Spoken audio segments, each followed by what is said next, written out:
Shane Nigam നായകനായ ഹാൽ എന്ന cinema എല്ലാവരുടെയും ശ്രദ്ധ പിടിച്ചു പറ്റിയത് അത്ര നല്ല കാരണങ്ങൾ കൊണ്ടായിരുന്നില്ല. സെൻസർ ബോർഡ് ഈ സിനിമയിലെ പല കാര്യങ്ങളോടും വിയോജിപ്പ് പ്രകടിപ്പിച്ചിരുന്നു. സഭാ അധ്യക്ഷന്മാരുടെ അപ്രൂവൽ വാങ്ങണം, ബീഫ്, ധ്വജപ്രണാമം മുതലായ വാക്കുകൾ ഉപയോഗിക്കാൻ പാടില്ല മുതലായ യുക്തിരഹിതമായ കാര്യങ്ങളായിരുന്നു സെൻസർ ബോർഡ് പറഞ്ഞത്. അവസാനം കോടതിയുടെ അനുകൂലമായ ഉത്തരവിന്റെ അടിസ്ഥാനത്തിലായിരുന്നു സിനിമയ്ക്ക് സുഖകരമായ റിലീസ് സാധ്യമായത്. ഇക്കണ്ട ബഹളം മുഴുവൻ കഴിഞ്ഞ് അവസാനം സിനിമ കാണുമ്പോൾ നമുക്ക് ആദ്യം മനസ്സിലാകുന്ന കാര്യം സെൻസർ ബോർഡിന്റെ അകത്തുള്ളവരുടെ കാര്യങ്ങൾ ജഡ്ജ് ചെയ്യാനുള്ള കഴിവില്ലായ്മയാണ്. അങ്ങേയറ്റം ബാലിശമായ ഒരു ലവ് സ്റ്റോറിയിൽ ലേശം ലവ് ജിഹാദ് എല്ലാം കലർത്തി കൊണ്ടുവന്നപ്പോൾ ഒരു കാര്യവുമില്ലാതെ പ്രശ്നമുണ്ടാക്കി ആ പടത്തിന് അനാവശ്യമായ പ്രമോഷൻ കൊടുക്കുകയാണ് സെൻസർ ബോർഡ് ചെയ്തത്. അങ്ങേയറ്റം പൊള്ളയായ ഒരു ലവ് സ്റ്റോറിയെ എങ്ങനെയും ഒരു കോലത്തിലാക്കാനുള്ള പെടാപ്പാടാണ് ഹാൽ എന്ന സിനിമ. കോഴിക്കോട് കടലുണ്ടിയിലെ ആസിഫ് ബീരാനാണ് നമ്മുടെ നായകൻ. പഠിത്തത്തിലൊന്നും കാര്യമായ താല്പര്യമില്ലാത്ത ആസിഫിന് ഒരു റാപ്പർ ആകണമെന്നാണ് ആഗ്രഹം. മൊഞ്ചൻസ് എന്നൊരു ബാൻഡും സ്വന്തമായിട്ട് ആസ്ബി എന്നൊരു സ്റ്റേജ് നെയിമും ഒക്കെ സെറ്റാക്കിയിട്ടുണ്ട്. അങ്ങനെ ഒരു കല്യാണത്തിന് പാട്ടുപാടാൻ ബാൻഡിന് അവസരം കിട്ടിയ സമയത്താണ് അവിടെ കല്യാണം കൂടാൻ വന്ന മറിയ എന്ന പെൺകുട്ടിയെ ആസിഫ് കാണുന്നത്. എപ്പോഴും ഉള്ളതുപോലെ കണ്ടപാടെ പ്രേമമായി. പക്ഷെ മറിയയുടെ മതം വേറെ ആയതുകൊണ്ട് കാര്യങ്ങൾ ഒരു കൈവിട്ട പോക്കങ്ങോട്ട് പോയി. ആ ലവ് സ്റ്റോറിയിൽ നടക്കുന്ന കാര്യങ്ങളാണ് നമ്മൾ ഈ പടത്തിൽ കാണുന്നത്. ആൺകുട്ടി പെൺകുട്ടിയെ കാണുന്നു, ഇൻസ്റ്റഗ്രാമിലും നടുറോഡിലും ഫോളോ ചെയ്യുന്നു, പെൺകുട്ടി ചിരിക്കുന്നു. അങ്ങനെ കുറേ ദിവസം കഴിയുമ്പോൾ ഇഷ്ടമാണെന്ന് പറയാൻ പോകുമ്പോൾ അവളുടെ കല്യാണം ഉറപ്പിച്ചതാണ് എന്ന് മനസ്സിലാവുന്നു. ഓടിത്തേഞ്ഞ ഈ ടെംപ്ലേറ്റ് വെച്ചുകൊണ്ട് മതങ്ങൾ കൊണ്ടുവരുന്ന വിദ്വേഷത്തിനെതിരെ സംസാരിക്കുന്ന റൊമാൻറ്റിക് മൂവി ആകാനൊക്കെയാണ് ഈ പടത്തിന്റെ ആഗ്രഹം. ആ ഒരു കാര്യത്തിന് വേണ്ടി ഇതിന്റെ രചയിതാവായിട്ടുള്ള നിഷാദ് കോയ സ്വന്തം ജീവിതത്തെപ്പറ്റി യാതൊരു ഒപ്പീനിയനും ഇല്ലാത്തൊരു നായിക കഥാപാത്രത്തെ എഴുതി വെച്ചിട്ടുണ്ട്. ഈ പടത്തിന്റെ അടിസ്ഥാന പ്രശ്നം പ്രണയമാണ്, അല്ല, മര്യാദക്കൊരു പ്രണയം ഇല്ല എന്നതാണ്. ഈ രണ്ടുപേരുടെയും പ്രേമത്തിന്റെ ഒരു തുമ്മിയാത്തെറിക്കുന്ന സ്വഭാവം കാണുമ്പോൾ രണ്ടാം പകുതിയിൽ ഈ ഒരു പ്രേമത്തിനെ ബേസ് ചെയ്ത് എഴുതി കൂട്ടിയിട്ടുള്ള ഘനഗംഭീര സാധനങ്ങളൊക്കെ കാണുമ്പോൾ ചിരി വരും. സെൻസർ ബോർഡുമായിട്ടുള്ള യുദ്ധം ജയിക്കാൻ വേണ്ടിയിട്ട് ഈ സിനിമ കോടതിയിൽ കൊണ്ടുപോയപ്പോൾ ജഡ്ജ് സിനിമ കണ്ടിട്ടാണ് പ്രദർശന അനുമതി കൊടുത്തത്. സത്യം പറഞ്ഞാൽ സെൻസർ ബോർഡിലുള്ളവർ ആ ജഡ്ജിനെ കണ്ടുപഠിക്കണം.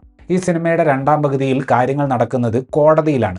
നായകനെതിരെ നിർബന്ധിത മതപരിവർത്തനവും തീവ്രവാദ ബന്ധവും ഒക്കെ ആരോപിച്ച് UAPA ചുമത്താനൊക്കെയാണ് ശ്രമം. അതിനെതിരെ നായകന്റെ വക്കീൽ കോടതിയിൽ പ്രണയത്തെക്കുറിച്ച് ഘോരഘോരം സംസാരിക്കുകയാണ്. അതിൻ്റെ കൂടെ ജഡ്ജിന് ഈ വിഷയത്തിൽ പ്രധാനപ്പെട്ട കേസുകളിൽ വന്നിട്ടുള്ള വിധികളെക്കുറിച്ച് ക്ലാസ്സും എടുത്തു കൊടുക്കുന്നുണ്ട്. അയാൾ ഒരു ജഡ്ജിയാണ്. ഇന്ത്യയിൽ നടക്കുന്ന പ്രധാനപ്പെട്ട കേസുകളെക്കുറിച്ച് അദ്ദേഹത്തിന് എന്തായാലും ഒരു ധാരണയുണ്ടാകും. പടം കാണാൻ വന്ന സാധാരണക്കാരായിട്ടുള്ള ആളുകൾക്ക് ഫേക്കായിട്ടുള്ള ലവ് ജിഹാദ് കേസുകളുടെ സത്യാവസ്ഥ പറഞ്ഞു കൊടുക്കുക എന്നതാണ് നിഷാദ് കോയ ഉദ്ദേശിക്കുന്നത്. പക്ഷേ അതിനുവേണ്ടി ഈ ജഡ്ജിനെ ഒരുമാതിരി കോടതി വിട്ട് വീട്ടിൽ പോയ ചുമ്മാ ബിഗ് ബോസ് കണ്ടിരിക്കുന്ന ഒരാളാക്കി മാറ്റി. ഞാൻ പറഞ്ഞു വരുന്നത്, ഇങ്ങനെ സ്വന്തം ജോലിയെ പച്ചയ്ക്ക് അപമാനിച്ച ഒരു സിനിമയ്ക്ക് ഒരു ജഡ്ജ് പ്രദർശനാനുമതി കൊടുത്തു എന്ന് മനസ്സിലാക്കിയപ്പോൾ കുറച്ചു ദിവസം മുന്നേ ചെറുതായിട്ട് നഷ്ടപ്പെട്ട നീതിന്യായ വ്യവസ്ഥയിലെ വിശ്വാസം ചെറുതായിട്ടൊന്ന് തിരിച്ചു കിട്ടി. ഇതിലെ ആസിഫ് എന്ന കേന്ദ്ര കഥാപാത്രം തന്നെ തൻ്റെ മതത്തിൻ്റെ പേരിൽ പോലീസുകാർ ജഡ്ജ് ചെയ്യുമ്പോൾ അതിനെതിരെ പ്രതികരിക്കാൻ ഒരു റാപ്പ് സോങ് ഇറക്കുന്നുണ്ട്. ഒരുപക്ഷെ ഷെയ്ൻ നിഗത്തിന് ഈ പടം ചെയ്യാൻ തോന്നിയത് ആ ഒരു സംഗതി കേട്ടതുകൊണ്ടായിരിക്കും. ഞാൻ ഉദ്ദേശിച്ചത് ഇൻഡിപെൻഡൻറ്റ് മ്യൂസിക് ഷെയ്ൻ ഇഷ്ടപ്പെടുന്ന ഒന്നാണ് എന്ന് എല്ലാവർക്കും അറിയുന്നതാണ്. നായികയായിട്ടുള്ള സാക്ഷി വൈദ്യയ്ക്ക് മൈൽഡ് സാഡ്നസ്, മൈൽഡ് ഹാപ്പിനെസ് എന്നിങ്ങനെ രണ്ട് ഭാവങ്ങൾ മാത്രമേ സിനിമയിൽ കാണിക്കാനുള്ളൂ. കോടതിക്ക് അകത്ത് പ്രേമത്തെക്കുറിച്ച് പ്രസംഗം നടത്താനും കോടതിക്ക് പുറമെ പ്രേമത്തിനെതിരെ നിൽക്കുന്ന മതവിശ്വാസികളെ ചീത്ത വിളിക്കാനും നോക്കുന്ന ഒരു കഥാപാത്രമായിട്ടാണ് ജോണി ആന്റണി ഈ സിനിമയിൽ വരുന്നത്. പുള്ളി സീരിയസ് ആയിട്ട് ഡയലോഗ് പറയാൻ തുടങ്ങിയാൽ കാണുന്നവർ തലയിൽ കൈവച്ചു പോകുന്ന അവസ്ഥയാണ്. ഹീറോയുടെ സുഹൃത്തിന്റെ റോൾ ചെയ്തിട്ടുള്ളത് അബിൻ ബിനോ ആണ്. ജോർജ് ഇന്ത്യൻസിലെ വിനീത് കുമാറൊക്കെ ഏത് സാഹചര്യത്തിലാണ് ഈ പടത്തിന് തലവെച്ചത് എന്നത് ഒരു മിസ്റ്ററി തന്നെയാണ്. ഒരു മ്യൂസിക്കൽ പടം എന്ന പോലെയാണ് സിനിമ ആരംഭിക്കുന്നത്. പക്ഷേ പടത്തിലെ പാട്ടുകൾക്കൊന്നും അങ്ങനെ ഒരു ഇംപ്രഷൻ ക്രിയേറ്റ് ചെയ്യാൻ പറ്റുന്നില്ല. പിന്നെ ലവ് ജിഹാദിൻ്റെ പുറകെ പോകും. അവിടെയും ന്യൂസ് പേപ്പർ ഹെഡ്ലൈൻസ് മാത്രമേ നമ്മൾ കാണുന്നുള്ളൂ.